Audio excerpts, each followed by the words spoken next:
Hello friends, welcome to my YouTube channel. இன்றைக்கி நம்ம வீட்டில் வளர்த்த குத்து பசலை கீரையை பற்றி பார்ப்போம். நாங்கள் இந்த கீரையை ஒரு சின்ன பாட்டில் வச்சு தான் வளர்த்தோம். இதோட தண்டை மட்டும் எடுத்து நட்டு வச்சு இந்த கீரையை வளர்த்தோம். இந்த கீரை வளர்கிறதுக்கு ரொம்ப நாள்லாம் ஆகாது. 45 நாள்லேருந்து 50 நாளைக்குள்ளே வளர்ந்துடும். நாங்கள் 45 நாள்லேயே இந்த கீரையை எடுத்துட்டோம்.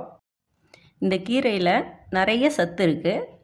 அதில் நிறைய பெனிஃபிட் இருக்குது. அதில் எனக்கு தெரிஞ்ச 1-2 சத்தை பற்றி மட்டும் சொல்கிறேன், நன்மைகளை மட்டும் சொல்கிறேன்.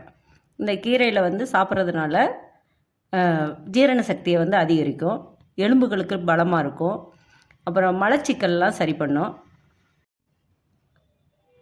இந்த பசலைக்கீரை வந்து நிறைய 2-3 வெரைட்டி இருக்குது. அதில் வந்து இப்போ நான் சொல்லிகிட்டு இருக்கிறது வந்து குத்து பசலை. அதை வந்து சிலோன் பசலைன்னு சொல்லுவாங்க. நாங்கள் இந்த கீரையை வந்து எங்கள் வீட்டில் பாசிப்பருப்பு போட்டு கூட்டு வச்சு சாப்பிடுவோம். எங்கள் வீட்டில் இந்த கீரையை வந்து அப்பா பொண்ணு எல்லாம் விரும்பி சாப்பிடுவாங்க. இது மட்டும் இல்லாமல் இந்த கீரையில் நிறைய சத்துக்களும் பயன்களும் நிறைய இருக்குது.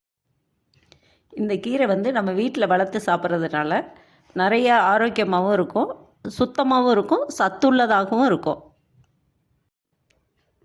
இந்த கீரையை வளர்க்குறது ரொம்ப சுலபம். அதனால் நீங்கள் முடிஞ்ச வரைக்கும் இந்த கீரையை வந்து வீட்டில் வளர்த்து எல்லோரும் சாப்பிட்டு பயனடையுங்க.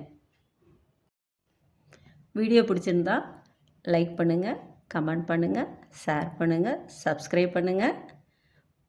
Thank you friends. அடுத்த வீடியோவில் பார்க்கலாம்.